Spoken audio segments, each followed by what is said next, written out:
Assalamualaikum sahabat Hijrah Time. Bayangkan seorang kakek tua yang lemah dan kurus. Ia difitnah telah menghamili seorang gadis dan diadili oleh seluruh warga desa yang murka dengan hukuman cambuk di tengah lapangan desa. Namun ketika hukuman cambuk itu akan dilaksanakan, pertolongan Allah datang untuk menyelamatkan sang kakek. Siapakah sebenarnya yang menghamili gadis tersebut? Sebelum kita mulai ceritanya, jangan lupa untuk dukung kami dengan like dan subscribe channel Hijrah Time agar kami selalu semangat dalam berbagi cerita menarik lainnya. Bagi yang like dan subscribe ke channel ini, kami doakan semoga dimudahkan segala urusannya, dilapangkan rezekinya, disehatkan badannya, dan dikabulkan segala hajat dunia akhirat oleh Allah Subhanahu wa Ta'ala. Amin ya Rabbal Alamin. Mari kita mulai ceritanya. Langit malam itu begitu sunyi. Angin bertiup pelan, menyapu dedaunan kering yang berserakan di jalanan kecil desa Sinarjati. Namun, ketenangan itu mendadak pecah ketika terdengar suara tangisan dari sebuah rumah kayu di pinggiran desa. Tangisan seorang wanita muda yang mengoyak keheningan malam. Satu persatu warga keluar rumah membawa obor dan lampu minyak. Mereka berjalan menuju sumber suara. Rumah itu milik seorang janda tua bernama Bu Aminah yang tinggal bersama anak perempuannya, Anissa.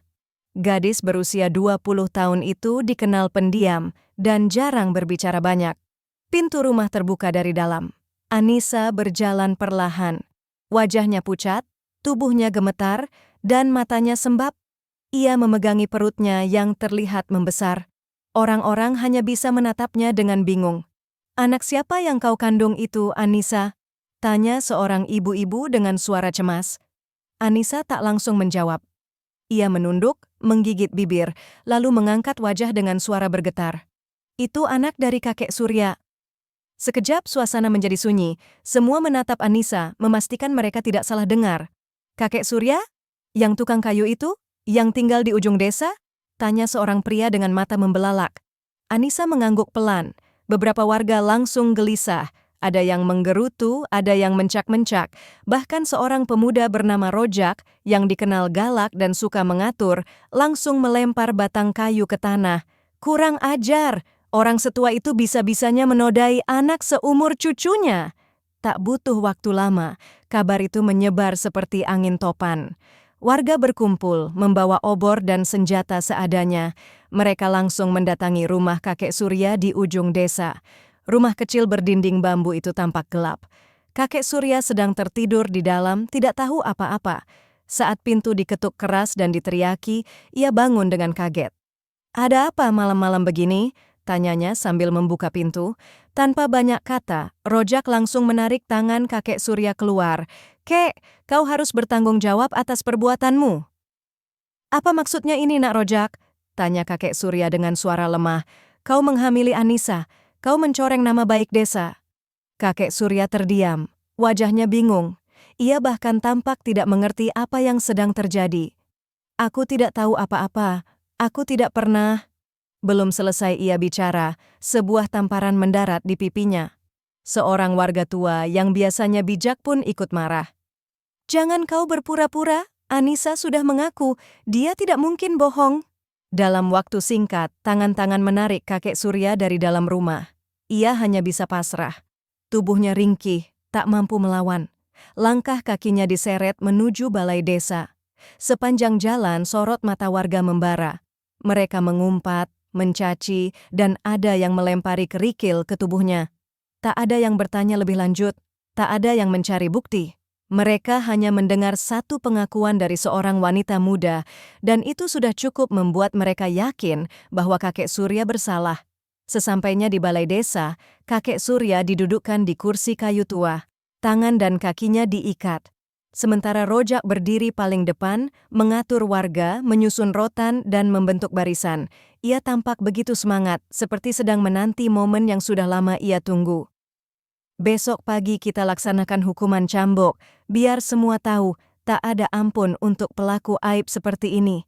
Sorak-sorai menggema. Tak seorang pun bertanya apakah benar kakek Surya pelakunya. Tak ada satupun yang peduli pada wajah tua yang kini tampak penuh luka dan sedih. Malam itu, kakek Surya duduk dalam dingin, dirantai di kursi balai desa. Sementara warga pulang satu persatu, yakin bahwa mereka telah menjalankan kebenaran. Namun langit di atas desa Sinarjati malam itu tampak berbeda. Awan mulai menebal dan bintang-bintang menghilang, seolah ada sesuatu yang sedang mengintai, menunggu, dan akan datang esok pagi. Fajar menyingsing di desa Sinarjati, namun bukan dengan ketenangan seperti biasanya. Hari itu, matahari belum tinggi, tetapi balai desa sudah dipenuhi warga. Mereka membawa rotan, kursi, dan tali. Semua sibuk menyiapkan pelaksanaan hukuman cambuk terhadap kakek Surya. Suara rojak mendominasi udara pagi. Cepat, ikat tiangnya lebih kuat. Jangan sampai si tua itu kabur. Warga menurut saja. Bahkan para ibu-ibu ikut hadir, membawa anak-anak mereka yang masih kecil. Beberapa orang tua berkata bahwa ini akan menjadi pelajaran penting, bahwa perbuatan bejat harus dibayar setimpal. Kakek Surya duduk terikat di tengah lapangan, wajahnya lelah, matanya sembab, namun tidak ada amarah. Hanya tatapan kosong, seolah ia belum percaya dengan apa yang terjadi padanya. Dari arah timur, Anissa datang bersama ibunya, Bu Aminah. Wajah Anissa tertunduk dan perutnya yang membesar menonjol jelas di balik kain lusuh yang ia kenakan. Warga segera membuka jalan. Semua tatapan tertuju pada Anissa, seakan ia adalah saksi utama kejahatan itu. Rojak berdiri di sebelahnya. Katakan di depan semua warga, siapa yang menghamili, Bu? Seru Rojak lantang. Anissa diam. Rojak mendekat, membisikkan sesuatu di telinganya. Anissa mengangguk kecil. Lalu, dengan suara pelan ia berkata, "Kakek Surya, dia pelakunya." Sorak warga membahana. Mereka yakin, sekarang tidak ada lagi ruang untuk pembelaan. Tidak ada yang mempertanyakan kejanggalan, seperti mengapa Anissa tiba-tiba berani bicara di hadapan umum setelah sebelumnya selalu menghindar. Tak ada yang bertanya sejak kapan mereka berdua terlihat dekat. Tak ada yang mau mengingat bahwa kakek Surya adalah tukang kayu yang hampir tidak pernah keluar rumah, kecuali untuk mengantar kursi pesanan dan salat di masjid. Hukuman pun segera disiapkan. 5 batang rotan diletakkan di atas meja kayu. Rojak berdiri dengan rotan di tangan. Dialah yang ditunjuk sebagai eksekutor. Dengan senyum sinis, ia melirik kakek Surya. "Ini pembalasan atas perbuatanmu yang memalukan," katanya. Warga berkerumun. Beberapa merekam dengan ponsel mereka. Suasana panas dan riuh. Semua menantikan cambukan pertama. Cambuk pertama mendarat di punggung si tua renta itu. Tiba-tiba langit berubah. Awan hitam bergulung cepat seperti disapu kekuatan besar yang datang entah dari mana. Angin bertiup kencang. Pohon-pohon bergoyang hebat. Debu dan daun beterbangan. Warga mulai panik. Rojak menoleh ke langit. "Kenapa mendung?" Tiba-tiba, suara gelegar petir memecah langit. Seketika, petir menyambar tiang besi di sudut lapangan balai desa. Ledakan keras terdengar dan tiang itu roboh, menghantam meja tempat cambuk disusun. Batang rotan terpental ke segala arah. Api kecil menyala di rumput kering, lalu padam ditiup angin. Suasana berubah menjadi kacau. Beberapa warga menjerit ketakutan. Anak-anak menangis. Anissa terpaku, tubuhnya gemetar. Bu Aminah memeluknya erat-erat. Rojak berdiri kaku, wajahnya pucat. Kakek Surya masih duduk di kursinya, tak bergeming, matanya terpejam. Hanya bibirnya yang tampak bergerak, melafalkan sesuatu yang hanya dia dan Allah yang tahu. Langit masih bergemuruh, tapi perlahan, hujan deras turun, mengguyur seluruh lapangan balai desa. Suara cambuk yang hendak membelah udara kini digantikan oleh suara rintik hujan yang jatuh membasahi tanah. Tak ada yang berkata-kata, semua hanya bisa berdiri, basah kuyup, menyaksikan kejadian yang tak bisa mereka mengerti. Kepala desa akhirnya angkat bicara. "Hukuman ditunda. Ini pertanda dari Allah. Kita tunggu waktu yang lebih jelas." Warga mulai bubar. Perlahan-lahan mereka meninggalkan lapangan dengan perasaan campur aduk. Ada yang kecewa, ada yang takut, ada yang mulai ragu. Tapi satu hal yang pasti, pagi itu langit telah bicara dan tak satu pun cambuk mendarat lagi di tubuh kakek Surya. Sejak pagi itu, balai desa tak lagi ramai. Warga mulai membicarakan kejadian aneh yang membuat mereka berpikir ulang. Tiang yang disambar petir, rotan yang terpental, Api yang menyala lalu padam sendiri. Semua seolah memberi tanda bahwa sesuatu tidak beres dalam rencana mereka. Tapi Rojak tidak tinggal diam. Ia berjalan dari rumah ke rumah, menenangkan warga dengan suara keras. Itu cuma cuaca, petir dan angin bisa datang kapan saja. Jangan dikait-kaitkan dengan hal gaib. Hukum harus tetap jalan. Beberapa warga mengangguk. Namun tak sedikit pula yang mulai goyah. Di warung kopi, pembicaraan mulai melebar. Apa benar kakek Surya pelakunya? Aku belum pernah lihat dia dekat-dekat sama Anissa, ujar Pak Darmawan, pemilik warung. Dulu, waktu anakku sakit, kakek Surya yang bantu cari kayu bakar buatku. Mana mungkin dia tega melakukan itu? Timpal warga lain. Namun suara-suara ragu itu hanya pelan, mereka masih takut berbeda pendapat dengan mayoritas. Apalagi, Rojak punya pengaruh besar. Ia sering memberi pinjaman uang pada warga dan kerap membantu saat panen. Sementara itu, kakek Surya tetap ditahan di balai desa. Ia tidak banyak bicara. Tubuhnya mulai lemas karena makanan yang minim dan udara malam yang dingin. Tapi dari bibirnya, zikir terus mengalir pelan. Malam berikutnya, kejadian aneh kembali terjadi. Lampu-lampu balai desa padam serempak saat azan Isya berkumandang. Padahal malam itu tidak ada angin, tidak hujan. Beberapa warga yang melintas mengaku mendengar suara orang membaca ayat suci dari dalam balai desa, padahal kakek Surya sedang duduk diam tanpa suara. Aku lihat cahaya, sepertinya lilin muncul di sekelilingnya, bisik seorang pemuda pada temannya. Kau yakin? Aku lihat dengan mata kepalaku sendiri. Aku langsung lari. Berita itu menyebar pelan dan membuat banyak warga semakin ragu. Kepala desa pun mulai cemas. Ia memanggil Ustadz Soleh, tokoh agama desa Sinarjati yang dikenal bijak. Kita harus hati-hati, jangan sampai kita menzalimi orang yang tak bersalah, kata Ustadz Soleh. Apa yang harus kita lakukan? Tanya kepala desa. Kita tunda lagi eksekusinya, kita kumpulkan bukti, kita cari kejelasan. Kalau benar dia tidak bersalah, maka kita semua harus bertobat. Rojak tidak terima. Jangan dengarkan orang tua itu. Anissa sudah mengaku kita harus adili kakek Surya atau desa ini makin rusak. Namun suara Rojak mulai tidak sekuat sebelumnya. Orang-orang tak lagi sepenuhnya percaya. Beberapa mulai menghindarinya. Bahkan Anissa pun terlihat makin gelisah. Ia sering duduk sendirian, memandangi perutnya yang makin besar. Wajahnya semakin pucat. Kadang ia menangis tanpa sebab. Kadang ia berteriak saat tidur, mengigau menyebut nama Rojak. Ibunya, Bu Aminah, jadi khawatir. Tapi setiap ditanya, Anissa hanya menjawab, aku takut sekali. Malam itu, langit kembali gelap. Tapi bukan oleh mendung, melainkan oleh suasana hati satu desa yang mulai bimbang. Apakah mereka sudah membuat kesalahan besar? Dan di tengah kebingungan itu, bayi dalam kandungan Anissa mulai bergerak lebih sering, seolah ikut gelisah, seperti tahu bahwa sebuah kebenaran sedang dikubur oleh kebohongan. Seiring waktu berjalan, suasana di desa Sinarjati makin berat. Bukan karena kabut, bukan pula karena cuaca, tapi karena batin para warganya yang mulai terusik. Seperti ada bayangan yang menggantung di langit desa, menunggu waktu untuk menampakkan kebenaran. Pada malam-malam tertentu, beberapa warga mulai mengalami mimpi aneh. Pak Darmawan, pemilik warung kopi, bermimpi melihat kakek Surya sedang duduk di sebuah bangku panjang di tengah taman yang sangat indah. Di sekitarnya, pohon-pohon rindang. Burung-burung bernyanyi dan suara air mengalir menyejukkan telinga. Di tangan kakek Surya ada pahat kayu dan di pangkuannya terdapat sebilah papan yang ia ukir dengan nama-nama Allah. Aku terbangun dengan keringat dingin, cerita Pak Darmawan kepada istrinya. Tapi rasa damainya belum hilang sampai sekarang.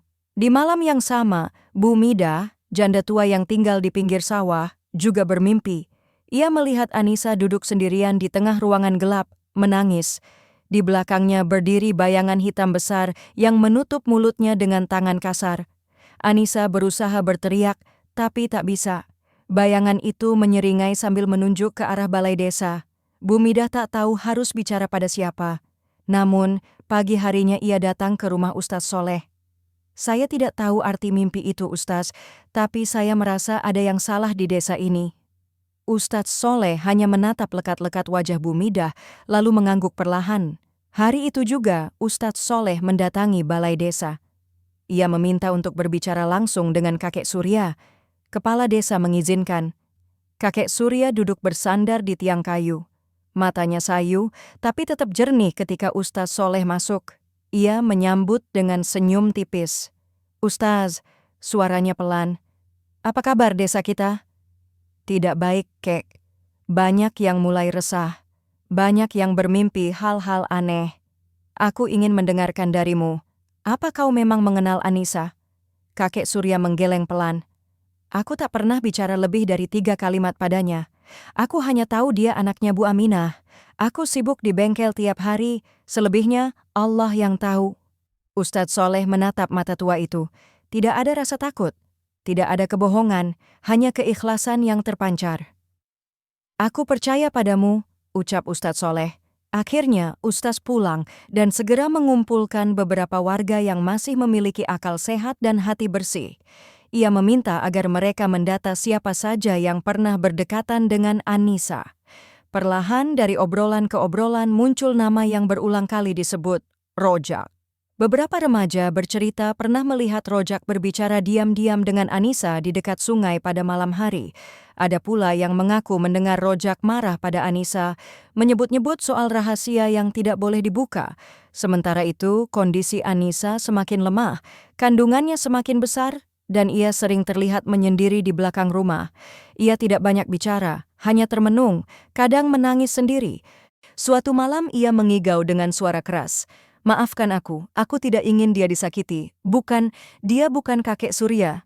Ibunya terdiam. Bu Aminah yang mendengar igauan itu langsung menangis. Ia tidak bisa lagi membantah suara hatinya sendiri. Pagi harinya ia pergi ke rumah Ustadz Soleh. "Saya tidak tahu harus mulai dari mana, Ustadz, tapi saya yakin anak saya menyembunyikan sesuatu." Hari itu keputusan besar dibuat. Ustadz Soleh meminta semua warga berkumpul malam nanti di masjid. Ia akan bicara terbuka. Ia akan mulai membuka tabir kebenaran yang selama ini ditutup rapat. Namun, sebelum malam tiba, sebuah kabar mengejutkan datang. Anissa mulai mengalami tanda-tanda akan melahirkan. Dan dari kejadian itu, semuanya akan berubah. Sore itu, langit mendung menggantung di atas desa Sinarjati. Angin berhembus pelan membawa kabar mengejutkan ke telinga warga. Anissa mulai merintih kesakitan, dan sepertinya bayinya akan segera lahir. Warga berdatangan ke rumah Bu Aminah. Beberapa ibu-ibu langsung masuk ke dalam rumah untuk membantu proses persalinan. Di luar suasana tegang, Rojak juga datang dan berdiri di dekat pintu dengan ekspresi tak terbaca. Teriakan Anissa terdengar nyaring dari dalam rumah. Tangis dan rintihannya terdengar jelas, mengguncang batin warga yang menyaksikan. Beberapa orang hanya menunduk, menanti dalam diam. Sampai akhirnya terdengar suara tangisan bayi yang menggetarkan. Tangis itu seperti membelah langit desa yang selama ini penuh prasangka. Ibu-ibu keluar dari dalam rumah. Salah satunya menggendong bayi yang baru lahir itu. "Perempuan, sehat. Alhamdulillah," ucap salah seorang ibu dengan suara lirih. Semua menatap bayi itu dengan perasaan campur aduk. Namun tak lama, suara gemuruh muncul dari arah balai desa. Beberapa pemuda berlari tergesa. Ustadz Soleh meminta semua warga ke masjid. "Sekarang, ada hal penting." Warga pun bergerak berbondong-bondong menuju masjid, tapi Rojak tetap berdiri di dekat rumah Bu Aminah, memandangi pintu rumah dengan wajah kaku. Sementara itu, di dalam rumah Anissa terbaring lemas. Peluh membasahi dahinya, di sisinya Bu Aminah duduk dengan mata sembab. "Anissa, anakku, sekarang waktunya kau bicara." Anissa menatap ibunya lama, pandangannya kosong. Lalu ia menutup mata, menghela napas panjang, dan berkata dengan suara pelan, Aku tidak kuat lagi menyimpan ini semua, Bu." Tangis kembali pecah dari bibir Anissa, tubuhnya bergetar, ia memegang tangan ibunya erat-erat. "Bukan kakek Surya yang melakukannya, Bu. Bukan dia." Bu Aminah membelalak. "Lalu siapa, Anissa?" Anissa menggigit bibirnya, lalu menatap ibunya dengan mata penuh ketakutan. "Rojak, dia yang memaksaku, dia yang mengancam akan membakar rumah kita kalau aku tak mau diam." Bu Aminah menutup mulutnya dengan kedua tangan, tubuhnya limbung. Ia tidak percaya dengan apa yang baru saja didengarnya. Namun Anissa melanjutkan dengan terbata-bata. Dia suruh aku menuduh kakek Surya, supaya tidak ada yang curiga, supaya dia selamat. Beberapa ibu-ibu yang masih berada di dalam rumah mendengar pengakuan itu. Mereka saling pandang dengan mata terbelalak. Tanpa menunggu lama, dua orang di antara mereka berlari keluar, menyebarkan kabar itu secepat angin. Berita itu sampai ke masjid. Saat Ustadz Soleh hendak mulai berbicara, ia menghentikan langkahnya, mendengar desas-desus yang berbisik di belakang. Apa benar Anissa sudah mengaku bahwa Rojak pelakunya? Bisikan berubah menjadi gemuruh. Warga mulai gelisah, wajah kepala desa memucat. Ia menoleh ke arah Rojak yang berdiri tak jauh darinya. Rojak mulai panik. Ia mundur perlahan, lalu berbalik dan berlari meninggalkan halaman masjid. Namun beberapa pemuda segera mengejarnya. Ia sempat lari ke kebun belakang rumah kepala desa, tapi akhirnya tertangkap dan dibawa kembali dalam keadaan tangan terikat. Wajah Rojak pucat, bajunya basah oleh keringat. Ia dibawa ke tengah halaman masjid. Di hadapan semua warga desa, di sana sudah berdiri Ustadz Soleh, kepala desa, dan beberapa tokoh masyarakat. Anissa sudah bicara, kata Ustadz Soleh dengan suara berat. Dia sudah menyebut siapa ayah dari anak yang baru dilahirkannya. Rojak menunduk, tubuhnya gemetar. Ustadz mendekat, menatap langsung wajahnya. Apa kau masih ingin menyangkal, Rojak? Tak ada jawaban. Bibirnya bergetar. Pelan-pelan ia terduduk, lalu menangis keras. Tangisan yang membuat seluruh halaman masjid menjadi sunyi. Tak ada suara, hanya gemuruh di dada para warga. Di ujung langit, awan mulai bergeser. Matahari kembali memancarkan sinarnya, menyinari wajah para warga yang hari itu menjadi saksi. Satu demi satu, kebohongan runtuh di hadapan mereka. Pagi setelah pengakuan Anissa, desa Sinarjati masih bergemuruh. Semua warga membicarakan hal yang sama, tapi kali ini bukan soal fitnah, melainkan soal kebenaran yang baru saja terungkap. Meski pengakuan Anissa sudah jelas, beberapa warga tetap menginginkan bukti yang lebih kuat. Mereka takut kebenaran ini kembali dibelokkan. Ustadz Soleh yang menyadari hal itu segera bertindak. Ia menghubungi seorang kenalan lamanya, Dr. Heru, yang tinggal di kota sebelah. Dokter itu dikenal jujur dan bersedia membantu secara diam-diam. Saya ingin ada tes darah, ujar Ustadz Soleh saat mereka bertemu di sebuah rumah kosong milik saudaranya. Golongan darah bayi Anissa dan kakek Surya? Tanya dokter. Heru. Ustadz mengangguk. Saya tahu ini tak biasa, tapi ini penting. Nyawa dan kehormatan seseorang dipertaruhkan. Tanpa banyak tanya, dokter. Heru mengatur semuanya. Sampel darah diambil secara diam-diam malam itu. Bayi yang baru lahir masih lemah, tapi pengambilan darah dilakukan dengan hati-hati. Anissa tidak protes, ia justru lega. Ia ingin semuanya jelas agar kakek Surya bisa benar-benar dibebaskan dari tuduhan. 3 hari kemudian, hasilnya keluar di rumah Ustadz Soleh. Hanya ada 3 orang, Ustadz sendiri, kepala desa, dan dokter, Heru. Tangan Ustadz sedikit gemetar saat menarik lembaran hasil laboratorium itu.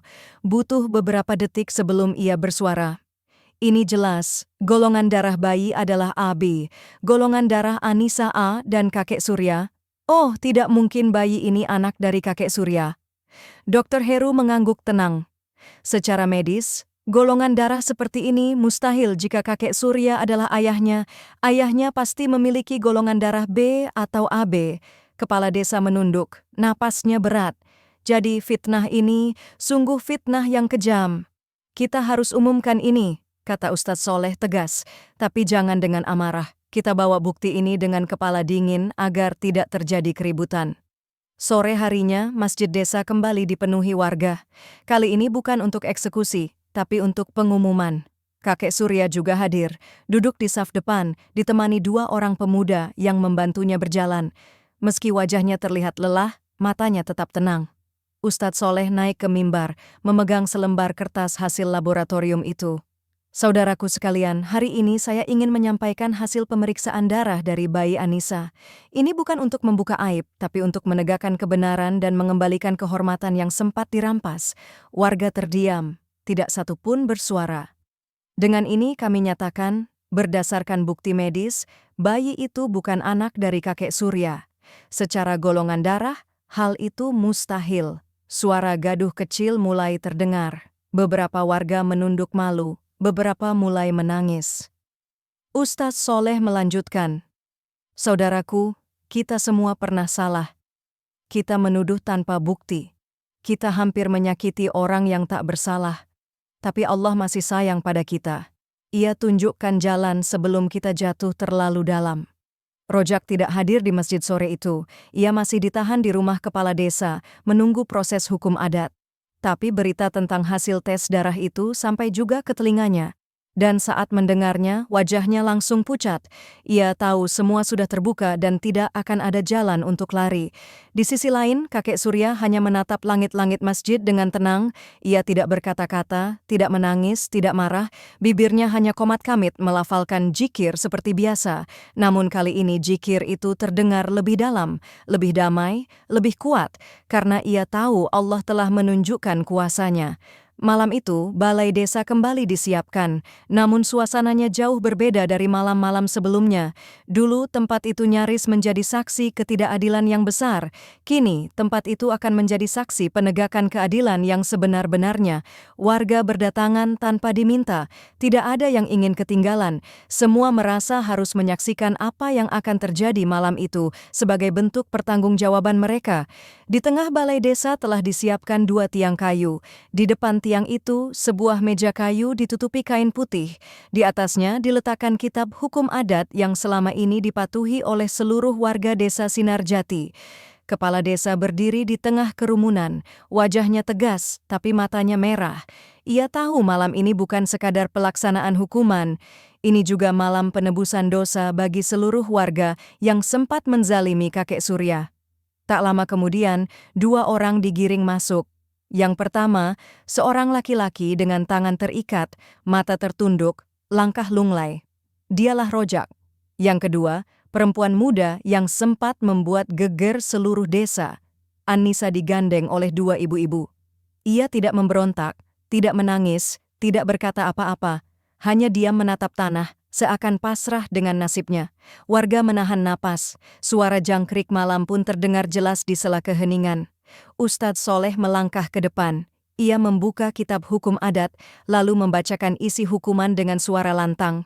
Atas dasar pengakuan dan bukti, serta persetujuan seluruh tetua desa, maka Rojak dan Anissa akan dikenakan hukum cambuk sebagai peringatan bagi siapa saja yang berani menodai kehormatan dan menutupi kejahatan dengan kebohongan. Terdengar isak kecil dari beberapa warga perempuan, namun tak ada yang membantah. Eksekutor hukum adat maju dengan cambuk rotan di tangan. Ia menatap kepala desa sejenak, dan ketika kepala desa mengangguk, cambuk pertama diayunkan ke punggung Rojak. Plak! Suara keras itu menggema. Rojak menggertakkan gigi menahan sakit. Cambuk kedua menyusul, lalu ketiga hingga jumlah yang ditentukan selesai. Giliran Anissa. Ia tidak melawan. Hanya tubuhnya yang gemetar saat cambuk pertama menyentuh punggungnya. Warga yang melihat hanya bisa diam. Beberapa meneteskan air mata. Mereka sadar bahwa kesalahan tidak hanya pada 2 orang itu, tetapi mereka semua pernah ikut menghakimi tanpa tahu kebenaran. Setelah hukuman selesai, kedua orang itu dibawa ke dalam ruang karantina. Warga tetap berdiri di tempatnya, seperti tak ingin pulang sebelum satu hal terakhir dilakukan.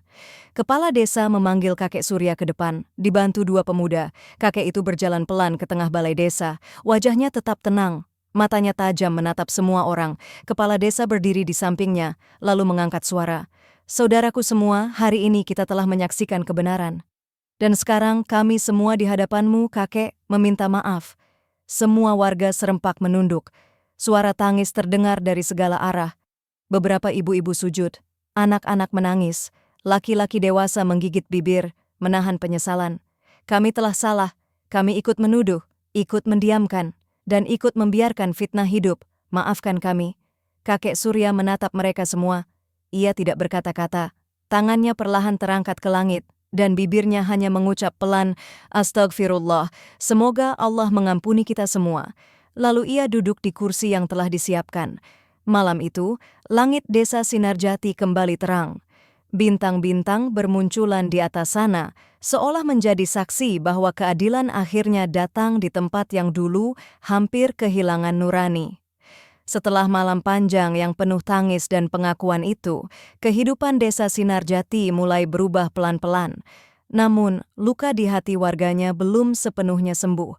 Mereka masih dibayangi rasa bersalah yang mendalam, terutama terhadap kakek Surya yang selama ini hidup tenang, tapi dipaksa menerima tuduhan paling keji dalam hidupnya. Di pagi yang sunyi, kakek Surya pulang ke rumahnya ditemani dua pemuda.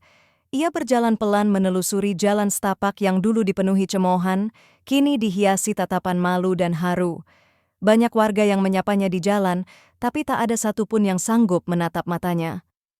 "Assalamualaikum, Kek," kata seorang anak kecil dari balik pagar. Kakek Surya hanya mengangguk pelan. "Waalaikumsalam, Nak."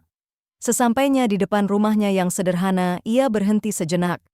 Tangan tuanya menyentuh daun pintu yang selama ini tertutup rapat. Tidak ada yang berubah di sana. Bangku kayu di beranda masih miring seperti terakhir kali ia duduki. Sepotong sandal usang masih tergeletak di pojok. Debu menyelimuti lantai dan gagang pintu. Ia membuka pintu perlahan. Ruangan dalam menyambut dengan keheningan yang nyaris menyayat. Tidak ada orang di dalam. Tidak ada suara, hanya aroma kayu tua yang menyimpan kenangan masa lalu. Ia duduk di kursi goyang tua. Di depannya ada meja kecil dengan Al-Quran lusuh yang masih terbuka di halaman terakhir yang ia baca. Tangannya meraba mushaf itu perlahan, lalu ia memejamkan mata. Air mata jatuh tanpa suara. Tak lama, terdengar ketukan pelan di pintu. Seorang anak laki-laki kecil berdiri di depan membawa bungkusan makanan. "Ibu saya titip ini, Kek," katanya. "Maaf karena dulu ikut bicara kasar." Kakek Surya tersenyum. "Terima kasih, Nak, sampaikan salam untuk ibumu." Anak itu mengangguk dan pergi. Tapi tak lama kemudian, anak lain datang. Lalu dua orang ibu-ibu, kemudian sekelompok pemuda. Satu persatu warga datang ke rumah kecil itu. Ada yang membawa makanan, buah-buahan, bahkan sapu dan kain pel. Mereka tidak bicara banyak. Mereka hanya membersihkan halaman, menyapu lantai, mengepel ruang tamu. Semua bekerja dalam diam. Di tengah semua itu, kakek Surya tetap duduk di kursi goyangnya. Matanya yang mulai buram menatap mereka satu persatu. Ia tidak menyuruh, tidak mengusir. Hanya memandangi mereka dengan senyum tipis dan mata berkaca-kaca. Ustadz Soleh juga datang. Siang itu ia duduk di samping kakek, membawa seteko air hangat dan 2 gelas. "Saya belum pernah melihat warga desa ini begitu menyesal, Kakek," ucapnya pelan. Kakek Surya tersenyum. "Kadang kita memang harus jatuh dulu, baru sadar kemana arah yang benar." Ustadz Soleh mengangguk. "Insya Allah, tak akan ada lagi fitnah seperti ini di desa kita." "Insya Allah," balas kakek Surya lirih. Namun sore itu belum selesai. Saat matahari mulai condong, kepala desa datang bersama beberapa orang tua adat. Mereka membawa sebuah surat dengan cap merah. Surat itu diserahkan langsung ke tangan kakek Surya. "Kakek," kata kepala desa, "ini keputusan bersama. Rumah ini akan direnovasi oleh warga sebagai bentuk penebusan kesalahan dan juga sebagai bentuk kehormatan. Mulai hari ini, engkau kami angkat sebagai penasihat desa." Kakek Surya menatap surat itu lama. Ia mengangguk pelan. "Terima kasih, tapi jangan lakukan ini untukku. Lakukanlah agar anak-anak di desa ini tidak tumbuh dengan hati yang mudah percaya pada kebohongan." Semua yang hadir menunduk dalam-dalam. Hari itu, rumah kecil yang sempat sunyi itu berubah menjadi tempat paling ramai di desa. Bukan karena kemeriahan, tapi karena rasa bersalah yang diubah menjadi cinta dan penghormatan. Dan di tengah semua itu, seorang kakek tua duduk diam, menatap langit sore yang mulai keemasan, dengan hati yang perlahan-lahan pulih dari luka. Beberapa minggu telah berlalu sejak malam cambuk itu, tapi gema peristiwanya masih terasa di setiap sudut desa Sinarjati. Semua warga mulai belajar menundukkan hati. Tidak ada lagi yang berani asal bicara, apalagi menuduh tanpa bukti. Namun, ada satu hal yang masih mengganjal di hati kakek Surya, makam istrinya. Sejak fitnah itu mencuat, ia belum pernah menziarahi pusara sang istri. Bukan karena lupa, tapi karena terlalu berat datang ke tempat itu dengan hati yang penuh luka. Namun pagi itu, setelah salat subuh di masjid, ia duduk sebentar di teras rumah, menatap langit yang mulai terang. Lalu, ia bangkit. Dikenakannya sarung dan baju putih. Tangannya menggenggam tongkat bambu. Ia berjalan menuju bukit kecil di belakang desa, tempat istrinya dimakamkan. Di sana, rerumputan tumbuh liar, tapi Anisan masih berdiri tegak. Kakek Surya duduk di samping pusara itu, memegang anisan dengan tangan gemetar. Bu, aku difitnah. Tapi Allah tolong aku. Semua sudah tahu sekarang. Aku tidak salah. Air matanya menetes satu-satu, jatuh ke tanah yang mulai mengering. Angin pagi berembus pelan, seolah alam ikut menyimak ucapannya. Tak lama, langkah kaki terdengar mendekat. Ustadz Soleh datang bersama beberapa warga muda. Mereka membawa alat kebersihan dan bunga-bunga segar. Tanpa diminta, mereka mulai membersihkan makam itu, menyapu tanahnya, merapikan batu-batu kecil di sekitarnya. Kakek Surya hanya menunduk. Ia tak mampu berkata-kata, tapi hatinya hangat. Ini bukan sekadar pembersihan makam. Ini adalah pemulihan kehormatan yang dulu diinjak-injak tanpa ampun. Ustadz Soleh meletakkan seikat bunga di atas pusara. Kami semua berutang pada kakek, pada kesabaran dan keteguhan hati kakek.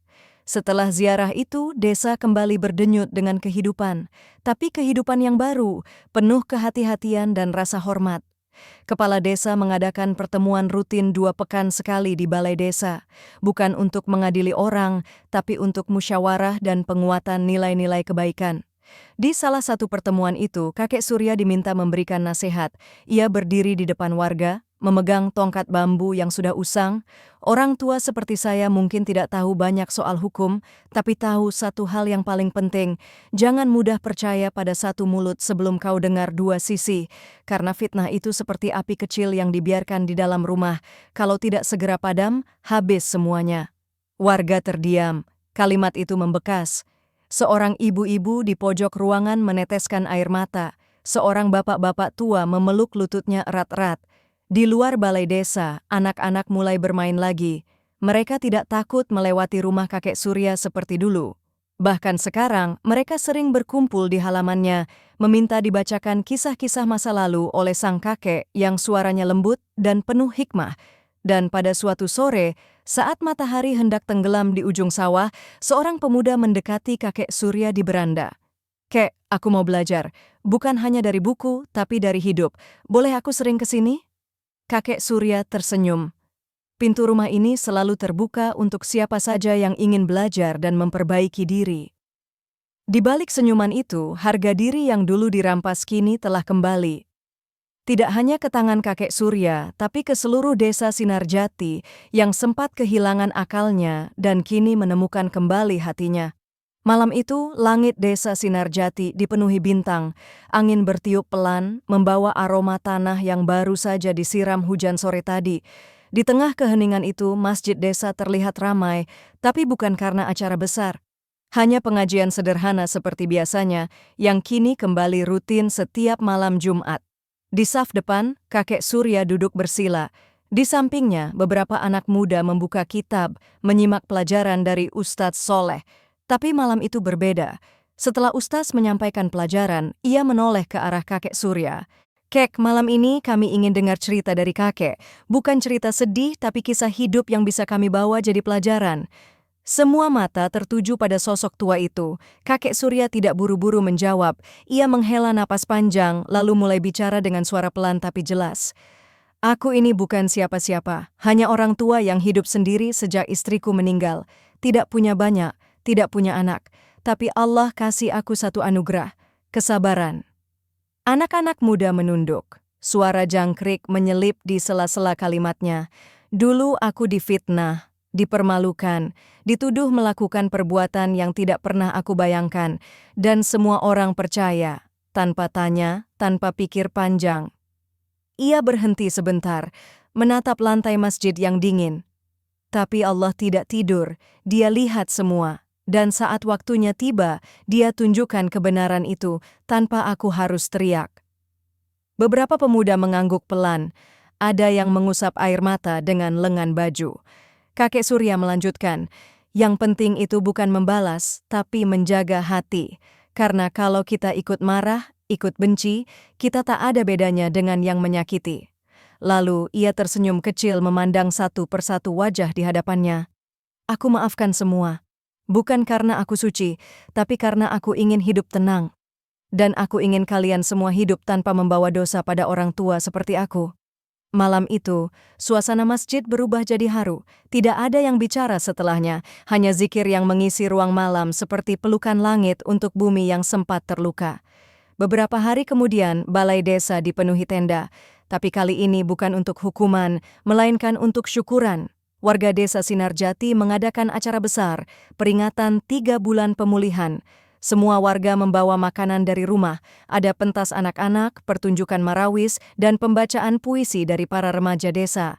Di panggung sederhana yang dihias dengan lampu kecil, seorang anak kecil membacakan puisi untuk kakek Surya. Kau bukan hanya kakek tua di ujung desa, tapi hati yang menahan luka tanpa suara. Kau ajarkan kami apa itu sabar, dan bahwa kebenaran akan selalu menang. Pada akhirnya warga berdiri dan bertepuk tangan, mata mereka basah. Tapi malam itu bukan malam sedih, itu malam bahagia, malam yang menjadi saksi kembalinya kepercayaan, kebenaran, dan cinta di antara sesama.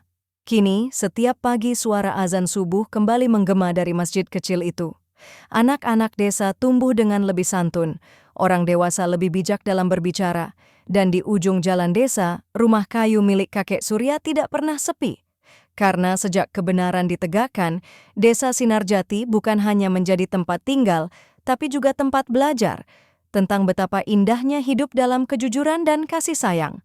Sahabat Hijrah Tim yang dimuliakan Allah, dari cerita ini kita belajar bahwa fitnah bisa menghancurkan hidup seseorang tanpa ampun.